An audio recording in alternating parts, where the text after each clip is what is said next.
नमस्कार साथियों, मैं विकास सिंह तोमर आप सभी का स्वागत करता हूं। आज के कुछ प्रश्न कुछ शानदार होने वाले हैं, जानदार होने वाले हैं, तो सेशन को लास्ट तक सभी साथियों को जरूर देखना है। प्रश्न एग्जाम की दृष्टि से काफ़ी महत्वपूर्ण होने वाले हैं। टॉपिक हमारा क्या होने वाला है, सभी बातों पर हम चर्चा करेंगे। हमारा टॉपिक आज होने वाला है हमारे प्राकृतिक संसाधन। ठीक है, भाग 1 हम कंप्लीट कर चुके हैं, ये भाग 2 है साथियों। ठीक है, इससे पहले वाली क्लास को भी आपको देख लेना, उसमें अभी काफ़ी महत्वपूर्ण प्रश्न थे हमारे। तो चलते हैं। टारगेट हमारा होने वाला है क्या है? टारगेट होने वाला हमारा एमपी टेट 2025 चयन परीक्षा में अपनी सीट क्या करना, एक सीट पर की करना। और हमारे चैनल को आप सब्सक्राइब कर लीजिएगा, बेल आइकन को दबा लीजिए, क्योंकि हम कुछ ही दिनों में यहाँ पर पीवाई की सीरीज कंप्लीट करने वाले हैं, जो कि आपके एमपी टेट 2024 में प्रश्न आए हुए हैं। उन सभी प्रश्नों को हम करने वाले हैं। ईवीएस के अंतर्गत जितने भी आपके प्रश्न पूछे गए हैं उन प्रश्नों को हम करेंगे। ठीक है, कुछ ही दिनों में आपको वो सीरीज स्टार्ट हो जाएगी यहाँ पर। उसके लिए आपको हमारे चैनल को सब्सक्राइब कर लेना है। ठीक है साथियों, तो चलते हैं आगे नेक्स्ट प्रश्न की तरफ। पहला ही प्रश्न आप सभी के सामने है, क्वेश्चन नंबर 11। इससे पहले 10 प्रश्न हम कंप्लीट कर चुके हैं। ठीक है साथियों, तो बताइएगा निम्नलिखित में से कौन सा क्षेत्र मृदा अपरदन से सबसे अधिक प्रभावित है? तो बताना है मृदा अपरदन से सबसे अधिक कौन सा क्षेत्र प्रभावित है। ऑप्शन ए है, पहला विकल्प है आपको सभी के सामने, महानदी बेसिन है। ठीक है, कावेरी बेसिन है, नर्मदा बेसिन है, चंबल बेसिन है।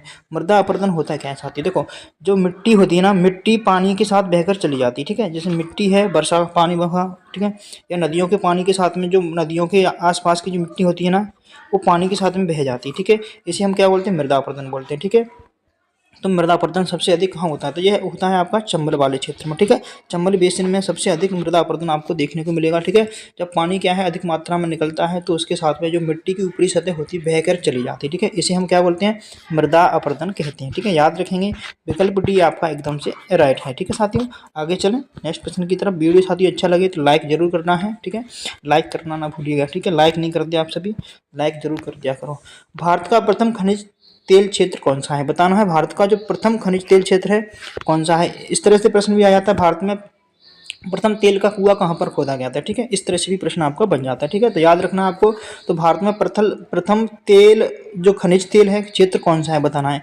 तो आपका है जमशेदपुर है, कपूरथला है, वाराणसी है, डिगबोई है। तो मैंने आपको कल ही बताया था, कल वाली क्लास में, डिगबोई असम है। ठीक है, याद रखेंगे, डिगबोई असम है, यहाँ पर सबसे पहले तेल का कुआं खोदा गया था। ठीक है, कब खोदा गया था? सन आपसे यदि पूछ ले तो सन भी आपको याद रखना, 1866 में खोदा गया था। ठीक है, कहाँ पर? डिगबोई असम में। भारत में प्रथम तेल का कुआं कहाँ पर खोदा गया था? डिगबोई असम में खोदा गया था। ठीक है, विश्व में बात करेंगे तो विश्व में सबसे प्रथम अमेरिका में। ठीक है, याद रखेंगे, अमेरिका में पहला कुआं खोदा गया था। कहाँ पर खोदा गया था? तो आपको याद रखना है, पेनिसिल्वेनिया में। ठीक है, पेनिसिल्वेनिया में खोदा गया था। ठीक है, याद रखेंगे।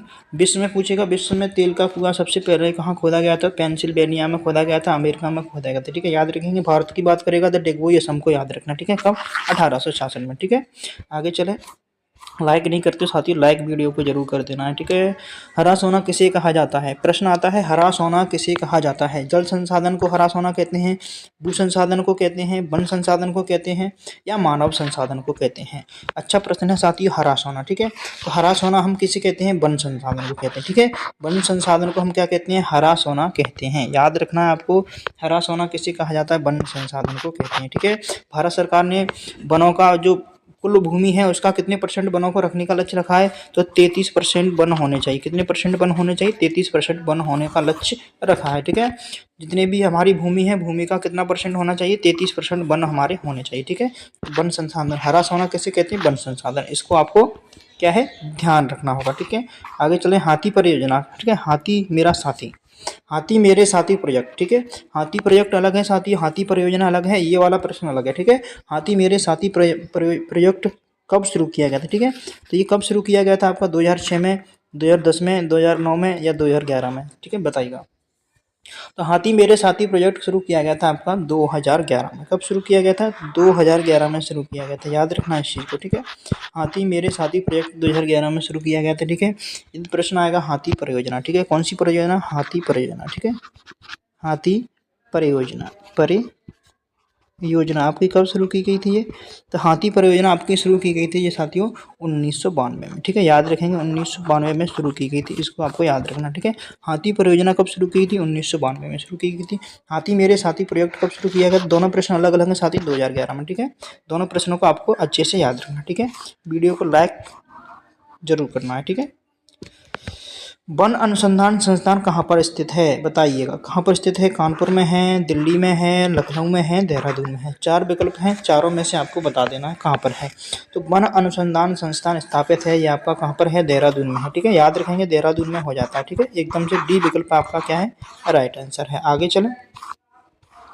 तो साथियों, हमारे चैनल को सब्सक्राइब कर लेना है। सब्सक्राइब करने से क्या फ़ायदा होने वाला है उसे सुनिए। आपको क्या मिलेगी यहाँ पर?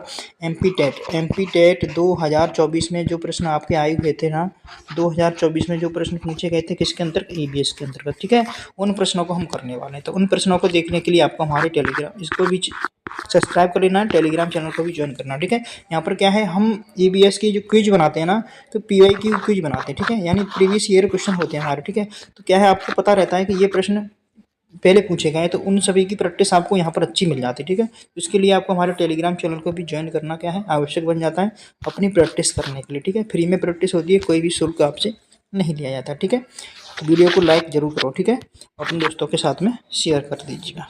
आगे प्रश्न है हमारा, देखते हैं क्या प्रश्न है, बताइएगा। सभी साथी बताना है। डैश के लिए नवीकरणीय ऊर्जा संसाधनों के प्रयोग के साथ साथ ऊर्जा का अपव्यय रोककर संरक्षण की आवश्यकता है। किस चीज़ का अपव्यय को रोकना है? तो बताना है आपको। सतत विकास है क्या? वैश्विक तापमान है क्या? ओजोन परत है क्या? उपरोक्त में से कोई नहीं।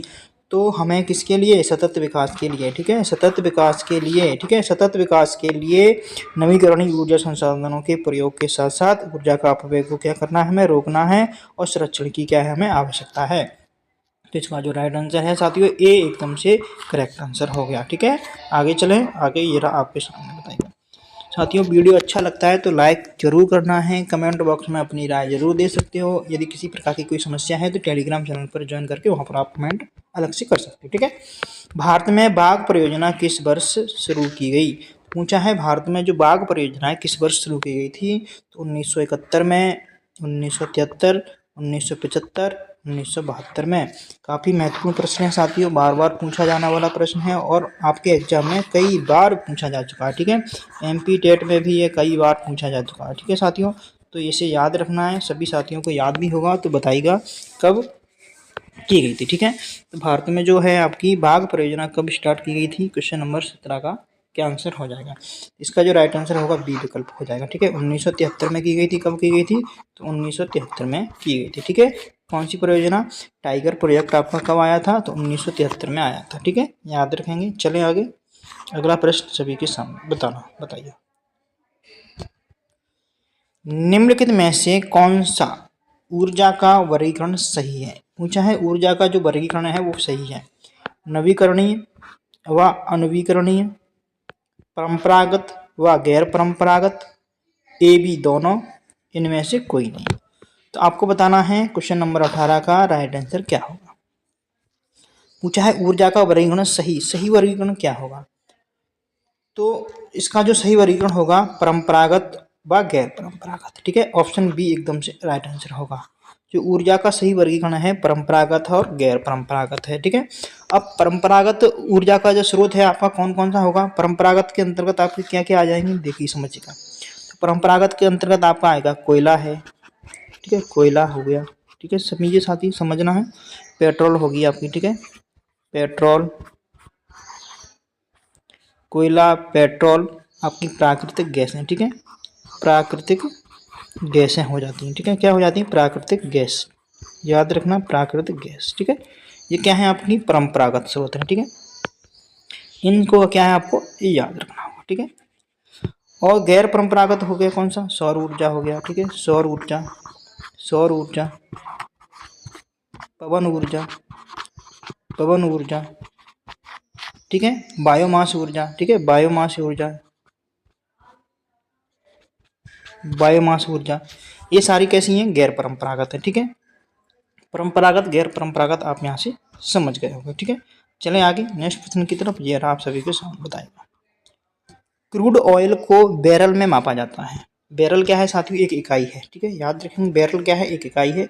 क्रूड ऑयल को बैरल में मापा जाता है। एक बैरल में कितने लीटर होते हैं? अब क्रूड ऑयल होता क्या है, पहले ये समझिए आप। क्रूड ऑयल होता क्या है? देखो, प्रकृति में पाए जाने वाला कच्चा जो माल होता है, कच्चा ऑयल होता है, कच्चा तेल होता है, उसे हम क्या बोलते हैं, क्रूड ऑयल बोलते हैं। ठीक है, यानी आप कह सकते हो कच्चा तेल। ठीक है, कच्चा तेल, क्या, कच्चा तेल। जो कच्चा तेल होता है इसे हम क्या बोलते हैं, क्रूड ऑयल बोलते हैं। ठीक है, ये कहाँ पर पाया जाता है, प्रकृति में पाया जाता है। कैसा होता है, भूरा रंग का होता है, भूरा रंग होता है इसका। कैसा रंग होता है, भूरा। ठीक है, भूरा होता है, गाढ़ा होता है, और जीवाश्म ईंधन है। ये कैसा है, जीवाश्म ईंधन है। जीवाश्म, जीवाश्म क्या है, ईंधन है। इसे क्या बोलते हैं, जीवाश्म ईंधन कहते हैं। तो कच्चा भूरा रंग का जीवाश्म ईंधन है, जो कहाँ पर, प्रकृति में पाया जाता है, चट्टानों में पाया जाता है। ठीक है, याद रखेंगे, चट्टानों में पाया जाता है, जिसे हम क्या बोलते हैं, क्रूड ऑयल बोलते हैं। ठीक है, तो एक बैरल में कितना होता है, पूछा है, बैरल में मापा जाता है, तो एक बैरल में कितने लीटर होता है, तो 169 लीटर, 159 लीटर, 179 लीटर, 150 लीटर। बताइएगा। क्वेश्चन नंबर 19 का जो राइट आंसर होगा, ऑप्शन बी एकदम से राइट आंसर हो जाएगा।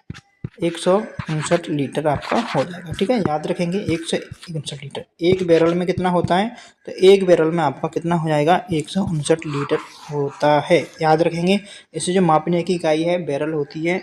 ठीक है, जो कच्चा तेल होता है वो बैरल में नापते हैं, क्योंकि एक बैरल में आपका इतना लीटर होता है, कितना, 159 लीटर होता है। समझ गए होगे, आशा करता हूँ अच्छे से समझ में आया होगा।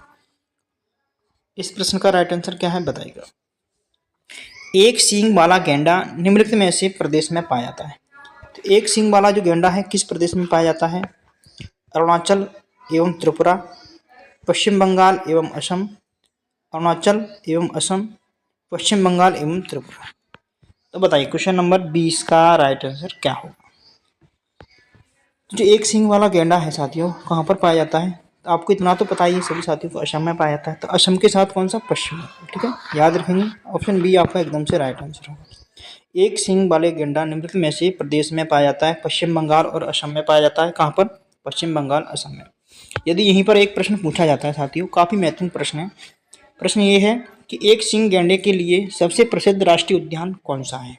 एक सींग गैंडे के लिए सबसे प्रसिद्ध राष्ट्रीय उद्यान कौन सा है, तो आप सभी को पता होगा कौन सा है, बताइएगा।